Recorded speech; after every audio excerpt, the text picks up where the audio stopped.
Whenever we realized Duke was sick, that something was wrong with him, Morgan and I immediately notified Jay and my mom. Oh, he was so sick. He couldn't drink water. He was so weak, he'd stand up and he'd walk a little bit and then he'd lay back down. We were going through all the possibilities of what could be making him sick, and we just didn't know, and it was so frustrating not knowing what was wrong with him. And I pulled up next to him in the turnout and I said, Duke, you're gonna die if you don't go in. He was laying right there. And he raised up his head and he looked at me and he got up and he walked right into his den. He collapsed right on the floor, and that's basically where he stayed for a long time. The phone started ringing because apparently the cat at that point had stopped eating, stopped drinking, and looked a whole lot more depressed. He was so weak that he couldn't even hold his head up to drink water. He was hardly moving. I thought he was gonna die and I was gonna lose my favorite tiger, and it was just going to kill me. If the cat's not eating and he's not drinking, then you have to be concerned about not only digestive but renal and hepatic problems, kidney and liver problems. It quickly becomes clear that blood tests are needed. This, however, is a dangerous proposition.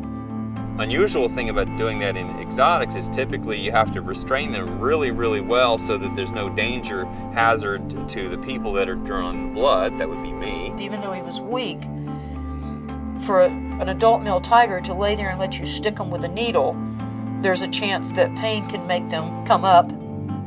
While they wait for test results, everyone does what they can to help Duke, but with little hope. He got sicker and sicker, and I thought at one point he's gonna die. He was hardly moving, and I thought he was gonna die. So they got the blood, they started giving him massive amounts of fluid. The tissue absorbed all that fluid very readily, and as soon as it was absorbed, certainly his numbers would have changed, but the biggest and most important thing was his attitude and his appetite changed.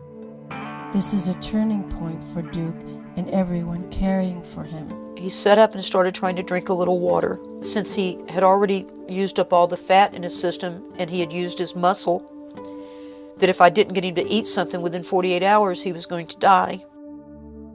And we put some of the deer meat in a blender, and we put it in a turkey baster, and I held his little mouth open, and I put this into his mouth. To help Duke survive this mysterious illness, they enclosed Duke's den, and Jay sleeps with him every night. I really believe that this air-conditioned room had a lot to do with saving Duke, because once we got him air-conditioned and started cooling him down and everything, it was a lot better. I know it doesn't look like much. In fact, it's kind of shabby, but it serves the purpose. I, talk to him and sing to him at night, and we sleep in here, and he cuddles up against the wire. Night, sweet boy.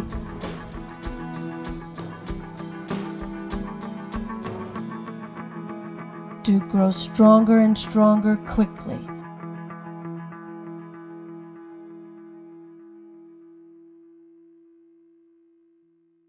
Oh, he's doing so much better.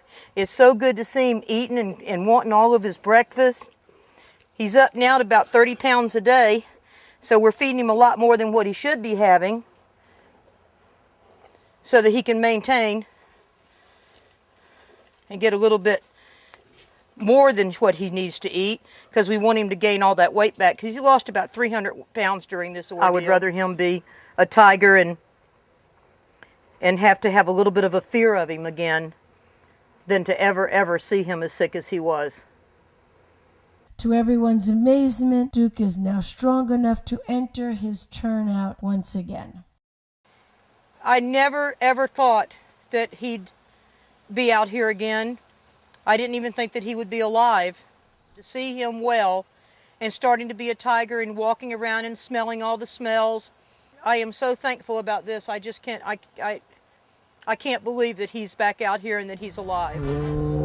Everybody that's here cares about the animals, and the animals are number one.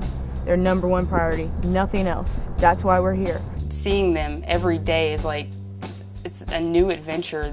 The differences in all the tigers, the way they react to you, they really appreciate us being there, you can see it in their face, and nothing else in this world could compare to the satisfaction you get working here. One of the things that kind of strikes you when you first go to the ears facility is how clean it is, how well organized it is, and how the animals seem so comfortable. All the animals are in very good physical condition. They're attractive. They're well fed, well groomed, and it's just an impressive place to go see.